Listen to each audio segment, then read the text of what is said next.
નમસ્કાર મિત્રો, educate study ઝોનના તમામ દર્શક મિત્રોનું સ્વાગત છે. 2019માં આવી રહેલ તલાટી અને જુનિયર ક્લાર્કની તૈયારી કરનાર વિદ્યાર્થી મિત્રો માટે મોડલ પેપર 7નો અભ્યાસ આજે આપણે આ વિડીયોની અંદર કરવાના છીએ. મિત્રો, આ મોડલ પેપર સંપૂર્ણ સિલેબસ મુજબ 100 માર્ક્સનું તૈયાર કરવામાં આવ્યું છે, જેમાં સામાન્ય જ્ઞાન, ગણિત, રિઝનિંગ, ગુજરાતી વ્યાકરણ, ગુજરાતી સાહિત્ય, અંગ્રેજી વ્યાકરણ અને વર્તમાન પ્રવાહનો સમાવેશ કરવામાં આવ્યો છે. તો સંપૂર્ણ વિડીયો જોઈ લેજો અને આ વિડીયો પસંદ આવે તો જરૂરથી લાઈક કરજો, શેર કરજો અને અમારી ચેનલને સબસ્ક્રાઈબ ન કરી હોય તો સબસ્ક્રાઈબ કરી લેજો, જેથી આવા જ વિડીયોની નોટિફિકેશન આપને મળતી રહે. સૌપ્રથમ પ્રશ્નથી શરૂઆત કરીએ. નીચેનામાંથી કઈ જોડ યથાયોગ્ય નથી?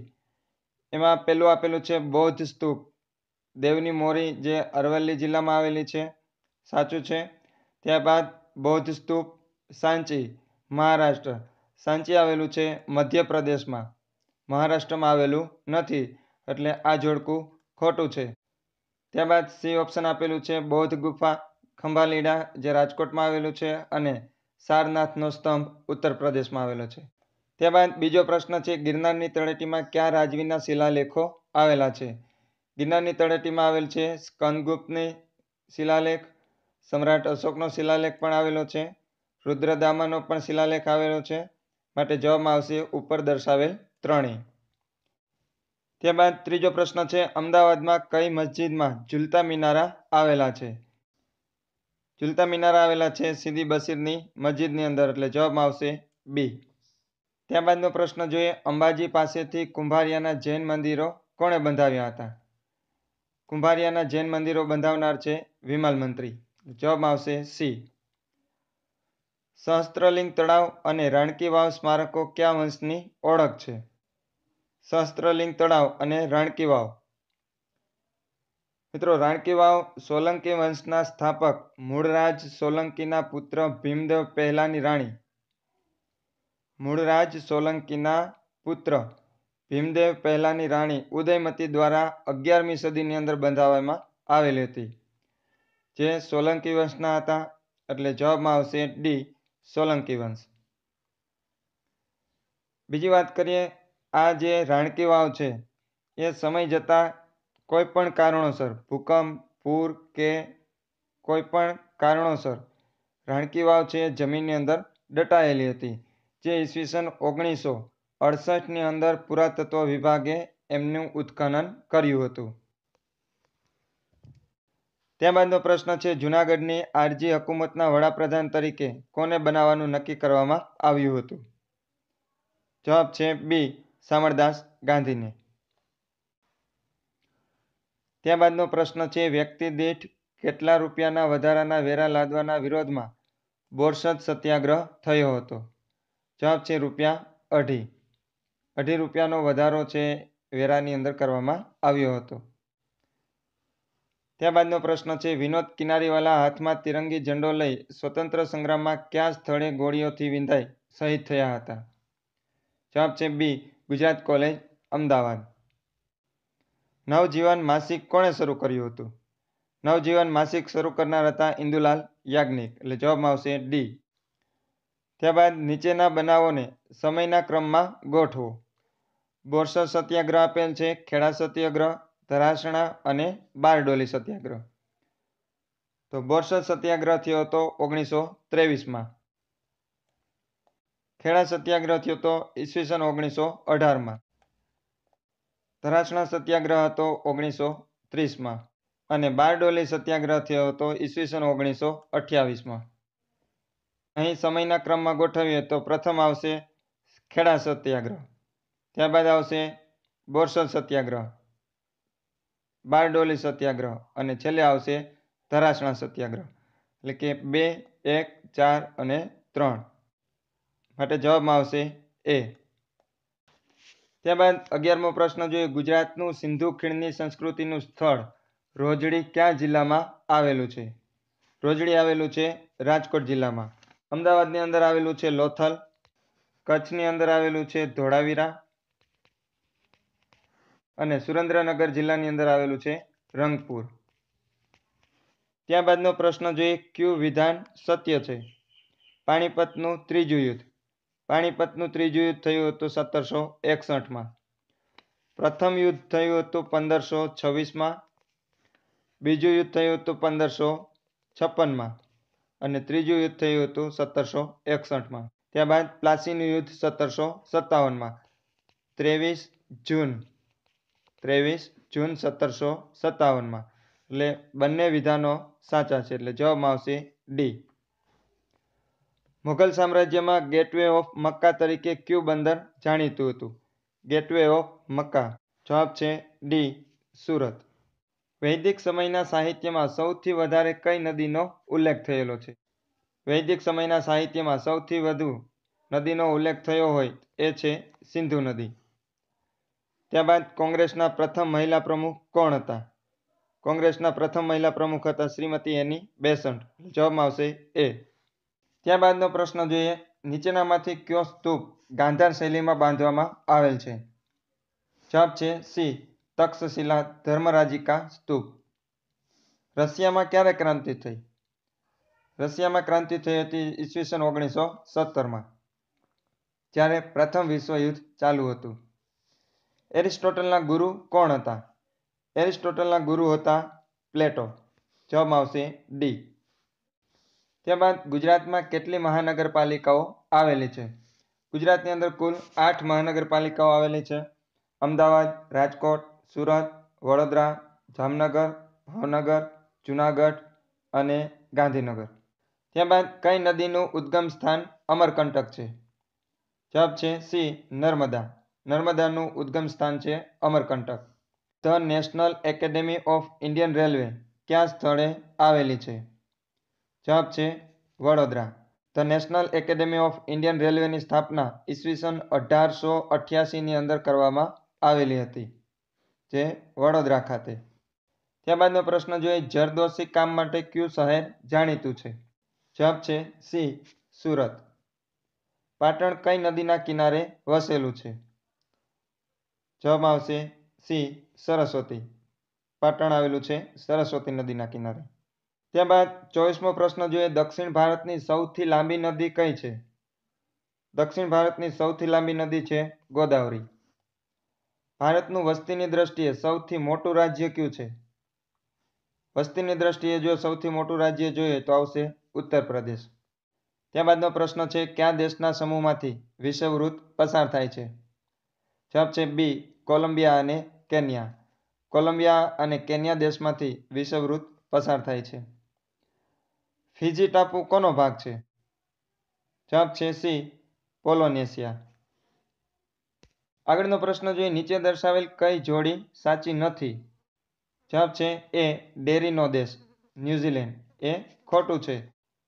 એની સામે સાચા ઓપ્શન આપેલા છે આપને થાઈલેન્ડ, કે જે સફેદ હાથીના દેશ તરીકે ઓળખાય છે. ઝાંઝીબાર, જેને લવિંગનો ટાપુ તરીકે ઓળખીએ છીએ. અને શ્રીલંકા, જેને હિન્દ મહાસાગરનું મોતી તરીકે ઓળખવામાં આવે છે. ત્યારબાદનો પ્રશ્ન છે. ઘડતર અને ચણતર કોની આત્મકથા છે? જવાબ છે એ, નાનાભાઈ ભટ્ટ. ટોલ્સ્ટોયની વોર એન્ડ પીસનું ગુજરાતીમાં ભાષાંતર કોણે કર્યું હતું? જયંતિ દલાલે. આગળનો પ્રશ્ન જોઈએ. શબ્દાનુશાસન ગ્રંથના લેખક કોણ છે? શબ્દાનુશાસન ગ્રંથના લેખક છે હેમચંદ્રાચાર્ય.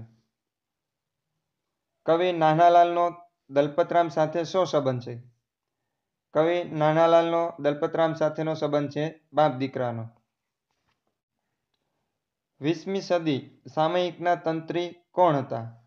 20મી સદી સામયિકના તંત્રી હતા હાજી મોહમ્મદ અલારખા શિવજી. ત્યારબાદ જ્ઞાતિ નિબંધ. જ્ઞાતિ નિબંધના લેખક કોણ છે? જ્ઞાતિ નિબંધના લેખક છે દલપતરામ. સત્યપ્રકાશ સાપ્તાહિક કોના દ્વારા શરૂ કરવામાં આવ્યું હતું? જવાબ છે કરશનદાસ મૂળજી.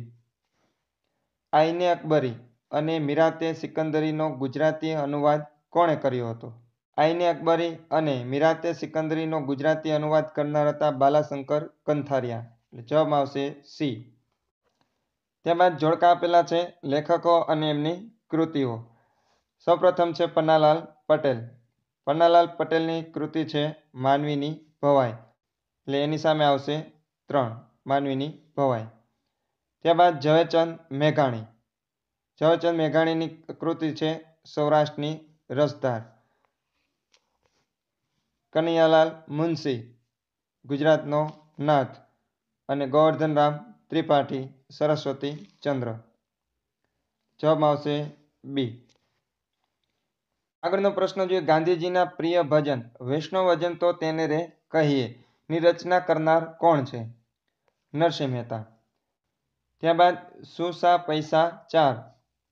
સુસા પૈસા ચાર એવી ગુજરાતી ભાષા માટે વપરાતી અપમાનજનક ઉક્તિથી દુઃખી થઈ કયા મધ્યયુગીન કવિએ ગુજરાતી ભાષાને આગળ લાવવાનો નિર્ધાર કર્યો હતો?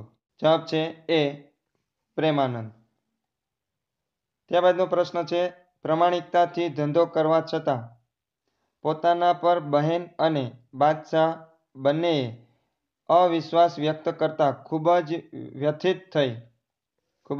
વ્યથિત થઈ ધંધાનો ત્યાગ કરી સત્યની શોધમાં નીકળી પડેલા પ્રસિદ્ધ કવિનું નામ શું છે? જવાબ છે અખો.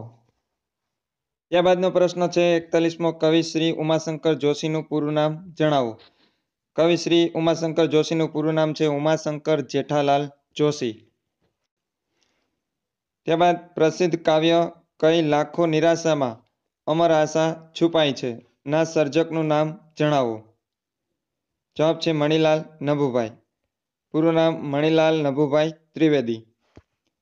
ગુજરાતના કયા સાહિત્યકાર રાજ્યસભાના સભ્ય હતા? જવાબ છે ઉમાશંકર જોશી. આગળનો પ્રશ્ન જોઈએ. ભારતની સર્વોચ્ચ અદાલતમાં ન્યાયાધીશ તરીકે નિમણૂક પામનાર પ્રથમ મહિલા કોણ હતા?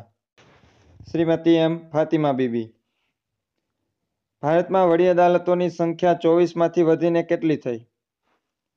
હાલમાં ભારતની અંદર વડી અદાલતોની સંખ્યા છે 25.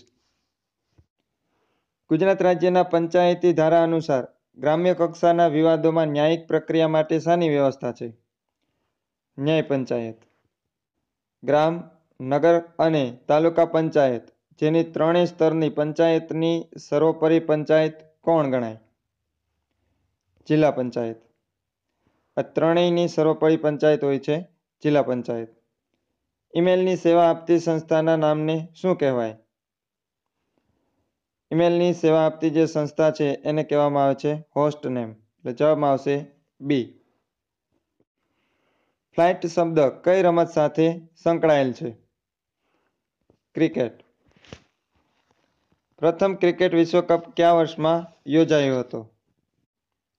પ્રથમ ક્રિકેટ વિશ્વકપ યોજાયો હતો ઈસવીસન 1975માં. ત્યારબાદનો પ્રશ્ન જોઈએ. ક્યાં ગુજરાતી સાહિત્યકારને જ્ઞાનપીઠ એવોર્ડ પ્રાપ્ત થયો નથી? ઓપ્શન આપેલું છે કવિ નર્મદ, રાજેન્દ્ર શાહ, પન્નાલાલ પટેલ કે ઉમાશંકર જોશી. મિત્રો આનો જવાબ તમારે કોમેન્ટ કરીને આપવાનો છે કે કયા ગુજરાતી સાહિત્યકારને જ્ઞાનપીઠ એવોર્ડ પ્રાપ્ત થયેલ નથી. તો મિત્રો કોમેન્ટ કરવાનું ભૂલશો નહીં અને તમારો સાચો જવાબ શું છે એ પણ લખજો. ત્યારબાદનો 52મો પ્રશ્ન જોઈએ. ગુજરાતી ભાષાના શિરમોર સમો રણજીતરામ સુવર્ણચંદ્રક સૌ પ્રથમ કયા સાહિત્યકારને એનાયત કરવામાં આવ્યો હતો? જવાબ છે એ ઝવેરચંદ મેઘાણી. વિશ્વ રંગભૂમિ દિનની ઉજવણી ક્યારે કરવામાં આવે છે?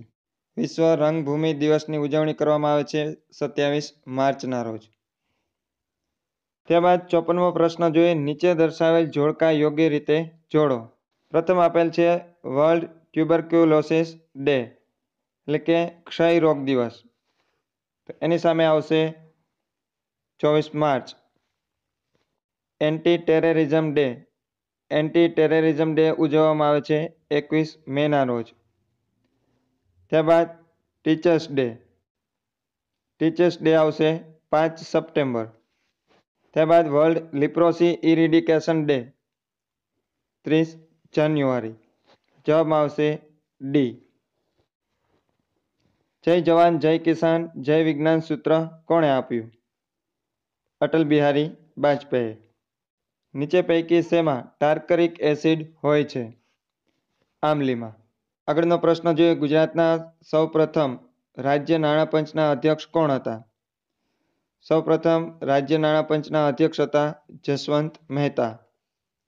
ત્યારબાદ 58મો પ્રશ્ન જોઈએ. અલંકાર ઓળખાવો. લતા મંગેશકરનો અવાજ કોયલના અવાજ જેવો છે. અહીં લતા મંગેશકરના અવાજને કોયલના અવાજ સાથે સરખાવવામાં આવ્યો છે, એટલે કે ઉપમા કરવામાં આવી છે. એટલે જવાબમાં આવશે બી, ઉપમા અલંકાર. છંદ ઓળખાવો.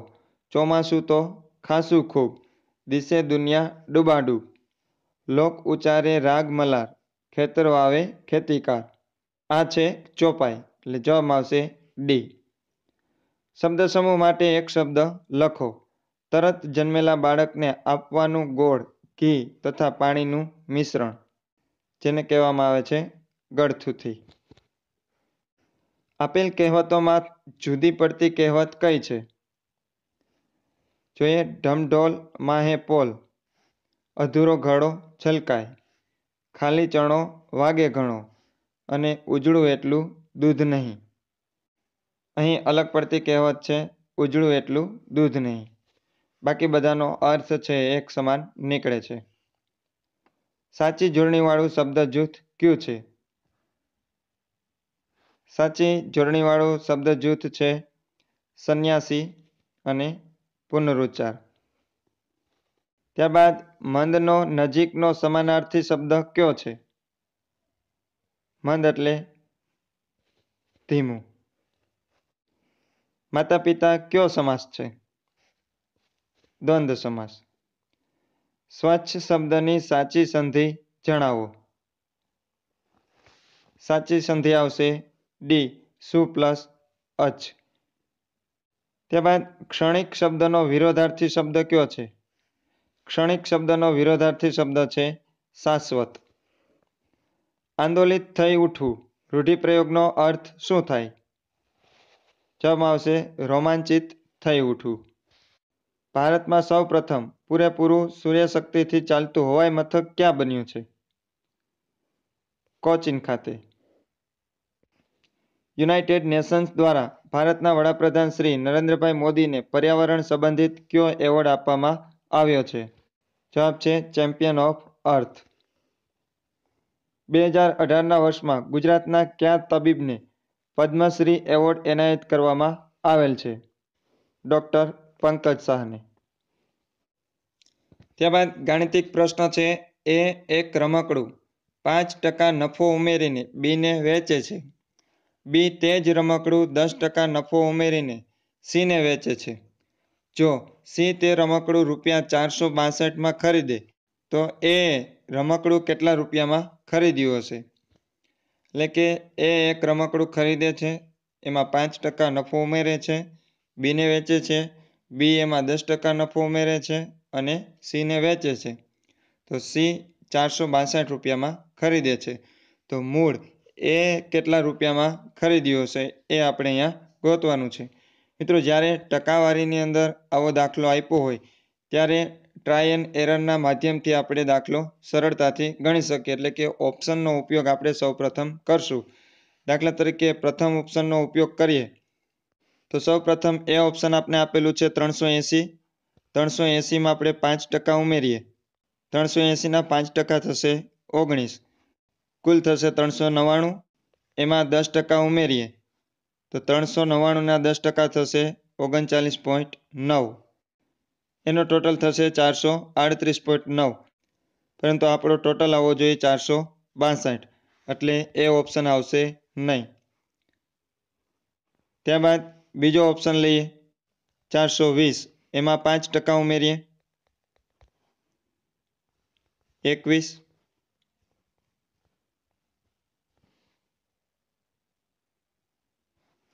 એમાં 10% ઉમેરીએ 44.10. 10% ઉમેરતા જવાબમાં આવશે 485.10. એટલે એ પણ અહીંયા 462 થતા નથી, માટે એ પણ આવશે નહીં. ત્યારબાદ ઓપ્શન 400નો લઈએ. સી ઓપ્શન છે 400. એમાં 5% ઉમેરીએ. 400ના 5% થશે 20. કુલ થશે 420.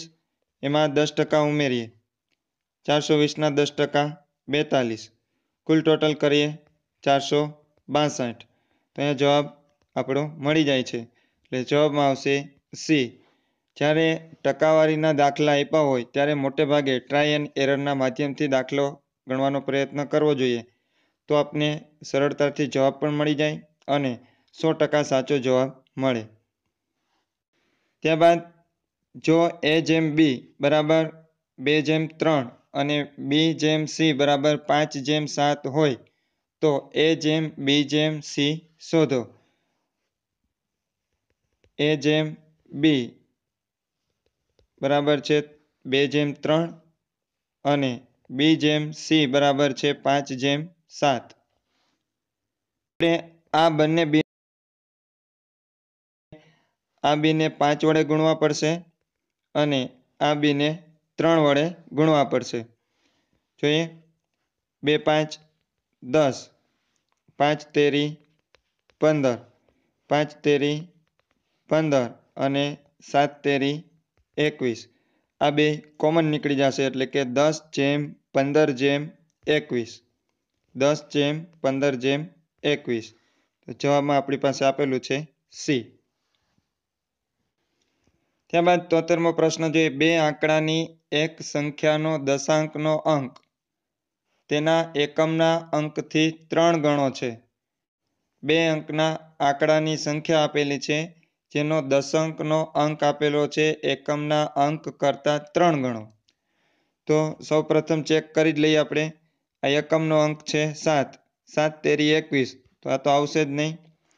ત્યારબાદ બી આપેલું છે 93, જે એકમનો અંક છે 3, 3 તેરી 9, એટલે બી ઓપ્શન આવી શકે. સીમાં આપેલું છે અહીંયા એકમનો અંક 3, 3 તેરી 9 હોવા જોઈએ પણ આ છે નહીં અને અહીંયા પણ થશે નહીં. એટલે ડાયરેક્ટ આપને સીધો જ જવાબ મળી જશે. જવાબમાં આવશે બી. તેમ છતાં પણ આપણે આગળ રકમ જોઈએ. અંકોની અદલાબદલી કરતાં મળતી સંખ્યા મૂળ સંખ્યામાંથી 54 જેટલી ઓછી છે તો તે સંખ્યા શોધો. 93 છે, આ અંકની અદલાબદલી કરવાની છે એટલે કે એકમનો અંક દશાંકમાં જશે અને દશાંકનો અંક એકમમાં જશે એટલે 39 થશે. આ બંનેનો તફાવત કેટલો થાય છે? 54, જે આપને કીધું છે. તો જવાબમાં આવશે બી. ત્યારબાદ 74મો પ્રશ્ન છે. બે સંખ્યાનો તફાવત તે મોટી સંખ્યાના 20% જેટલો છે. બે સંખ્યા છે એનો તફાવત મોટી સંખ્યાના 20% જેટલો છે. જો નાની સંખ્યા 20 હોય તો મોટી સંખ્યા શોધો. એટલે કે નાની સંખ્યા 20 છે. ટ્રાય એન્ડ એરરના માધ્યમથી આપણે લેશું. સૌપ્રથમ એ ઓપ્શન પસંદ કરીએ. મોટી સંખ્યા 23 હોય, આ બેનો તફાવત કાઢીએ તો આવશે 3, જે મોટી સંખ્યાના 20% થવા જોઈએ, પરંતુ મોટી સંખ્યાના 20% કરીએ તો 4.6 આવશે એટલે જે આવતા નથી, માટે એ આવશે નહીં. ત્યારબાદ બી ઓપ્શન લઈએ. 25, નાની સંખ્યા 20, મોટી સંખ્યા 25, આ બંનેનો તફાવત આવશે 5, જે મોટી સંખ્યાના 20% થશે. એટલે કે 25ના 20%, 5 આવશે, માટે જવાબમાં આવશે બી. 75મો પ્રશ્ન જોઈએ. રાહુલનો એક હરોળમાં આગળથી 7મો ક્રમ અને પાછળથી 17મો ક્રમ છે તો હરોળમાં કુલ કેટલા બાળકો હશે? એકદમ સરળ દાખલો છે. આગળથી 7મો ક્રમ છે અને પાછળથી 17મો ક્રમ છે. બંનેનો સરવાળો કરવાનો અને એમાંથી એક બાદ કરવાનો. એટલે 17 ને 7, 24 થશે, -1 કરીએ તો જવાબમાં આવશે 23. સાચો ઓપ્શન છે બી, 23. ત્યારબાદ આપેલ આકૃતિમાં ચોરસ કેટલા છે તે કહો. આકૃતિની અંદર કુલ ચોરસ કેટલા છે તે આપણે જોવાના છે. અહીંયા કોલમ આપેલી છે અને રો પણ આપેલા છે. સૌપ્રથમ કોલમને નંબર આપી દઈએ 1, 2, 3 અને 4. એકદમ શોર્ટ પદ્ધતિ છે. ત્યારબાદ રોને નંબર આપી દઈએ 1, 2 અને 3. આનો આપણે ગુણાકાર કરવાનો છે 3નો 4 સાથે, 2નો 3 સાથે અને 1નો 2 સાથે. તો 3 4 12, 3 દુ 6 અને 2 એકુ 2 કુલ ટોટલ કરીએ ટોટલ આવશે 20 જે જવાબમાં આપ્યો છે બી. આકૃતિની અંદર કુલ 20 ચોરસ છે. ત્યારબાદનો પ્રશ્ન જોઈએ 25 સેમી તે 1 મીટરના કેટલા ટકા થાય? 25 સેમી 1 મીટરના કેટલા ટકા થાય એવું પૂછવામાં આવ્યું છે.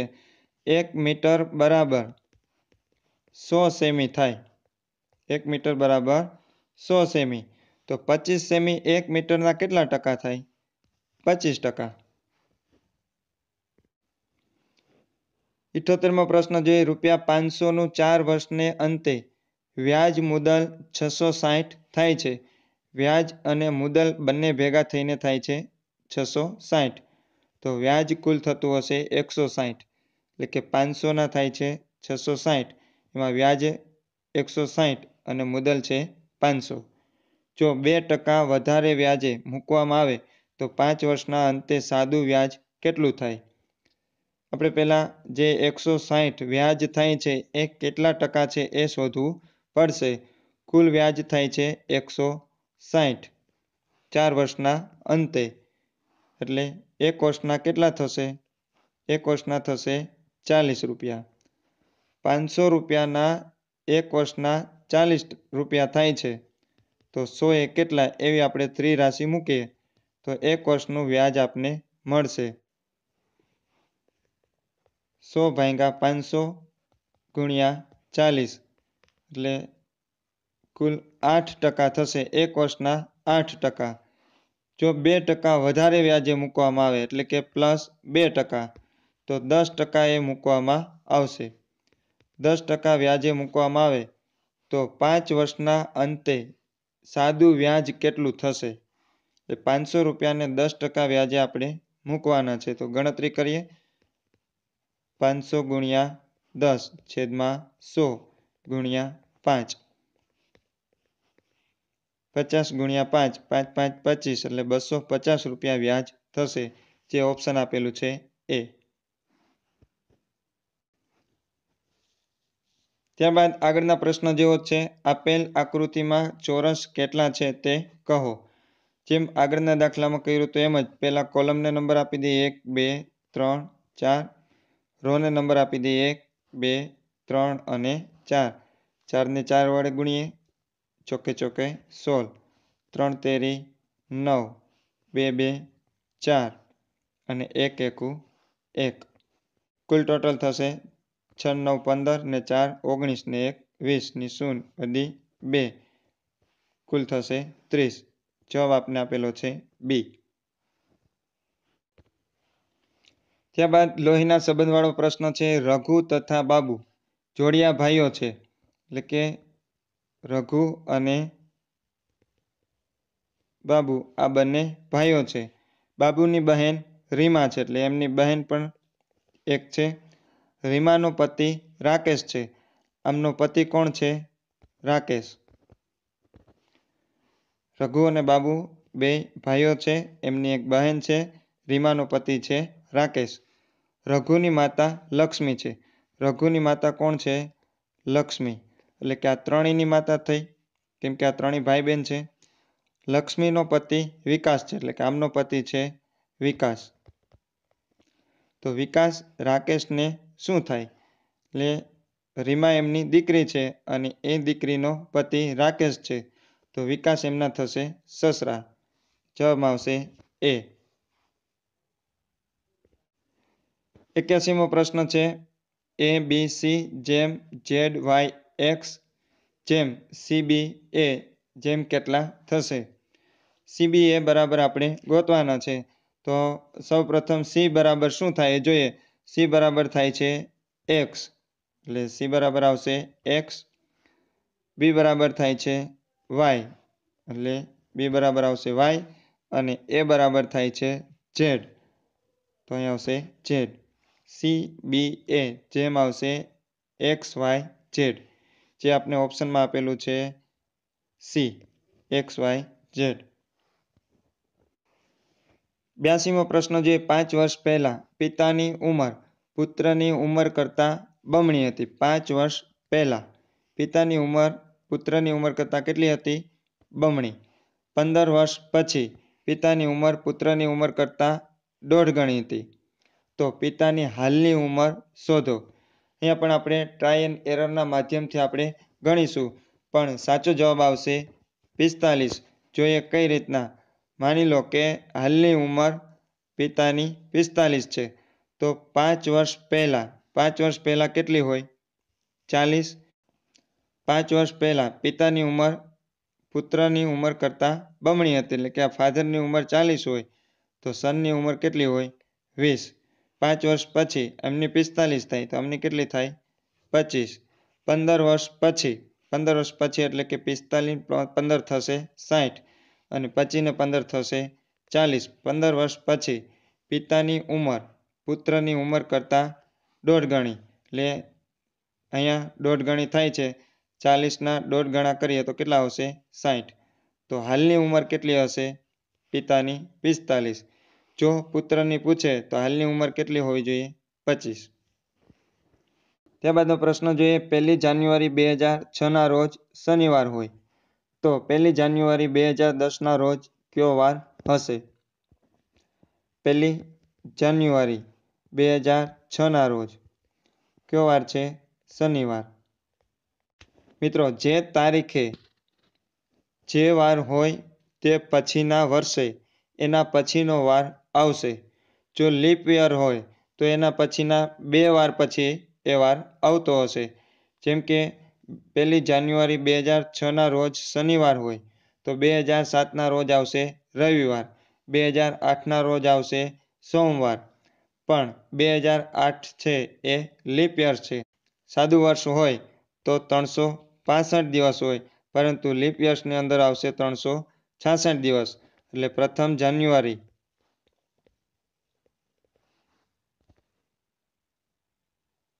2007, ત્યારબાદ 1 જાન્યુઆરી 2008. 1 જાન્યુઆરી 2008 ત્યાં લીપ યર્સ આવશે, પરંતુ વધારાનો દિવસ હોય છે ફેબ્રુઆરી મહિનામાં, એટલે અહીંયા રવિવાર આવશે. અહીંયા એક દિવસ વધશે નહીં, પરંતુ સોમવાર આવશે. એના આગળના વર્ષે વધશે, એટલે કે 1 જાન્યુઆરી 2009 ના રોજ મંગળવાર નહીં આવે, પરંતુ આવશે બુધવાર. અને 2010 ના રોજ આવશે ગુરુવાર. જવાબમાં આવશે સી, ગુરુવાર. ત્યારબાદ સિરીઝ આપેલી છે 3, 10, 101 અને ત્યાર પછી ગોતવાનું છે. એકદમ સરળ છે. 3 નો સ્ક્વેર પ્લસ 1 એટલે 3 તેરી 9 પ્લસ 1 એટલે થશે 10. 10 નો સ્ક્વેર પ્લસ 1, 10 નો સ્ક્વેર 100 પ્લસ 1 એટલે 101. 101 નો સ્ક્વેર પ્લસ 1, 101 નો સ્ક્વેર કરશું એટલે 10,201 થશે. પ્લસ 1 કરીએ એટલે 10,202 આવશે. તો જવાબમાં આવશે સી. 85મો પ્રશ્ન છે. જો SAND બરાબર VDQG, PIRD બરાબર ELUG થાય તો LOVE માટે કયો શબ્દ બનશે? સૌપ્રથમ તો આપણે ABCD લખવી પડશે.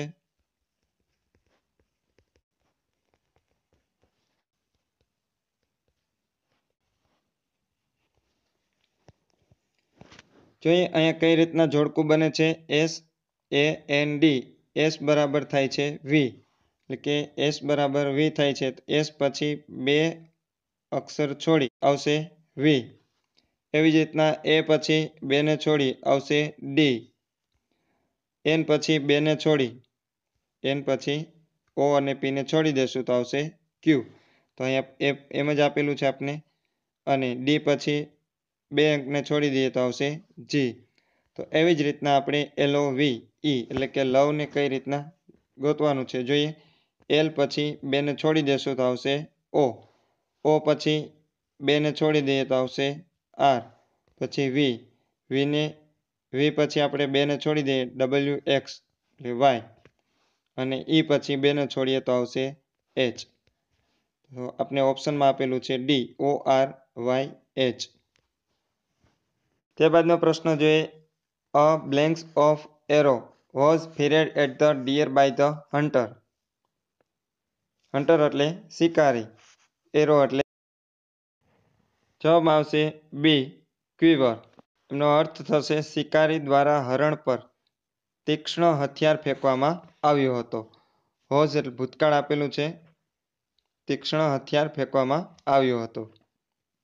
ત્યારબાદ a things that is no longer in use એટલે કે જે લાંબા સમય સુધી જેનો ઉપયોગ કરવામાં આવ્યો નથી તેને શું કહેશું? એને કહેશું આપણે ઓબ્સોલેટ એટલે કે કાળગ્રસ્ત, અથવા તો એને કહેવાય અપ્રચલિત, નકામું પણ કહી શકાય, લુપ્ત પણ કહી શકાય. જેનો લાંબા સમયથી આપણે ઉપયોગ કર્યો નથી તે કાળગ્રસ્ત. Find out the correct antonym of the words merry. Merry એટલે આનંદી, અથવા તો એને કહેશું પ્રસન્ન. તો એનો વિરોધાર્થી શબ્દ થશે સેડ એટલે કે દુઃખી અથવા તો દુઃખ. When you phoned I blanks in the garden. જ્યારે તમે ફોન કર્યો, ત્યાં ભૂતકાળનું રૂપ દર્શાવે છે એટલે વોઝ વાળું વાક્ય આવશે. When you phoned I was working in the garden. જ્યારે તમે મને ફોન કર્યો ત્યારે હું ગાર્ડનમાં કામ કરી રહ્યો હતો. ત્યારબાદનો પ્રશ્ન જોઈએ. Do you know the boy blanks is standing next Ramesh. એટલે કે તમે એ છોકરાને ઓળખો છો કે જે રમેશ પછી ઊભો છે.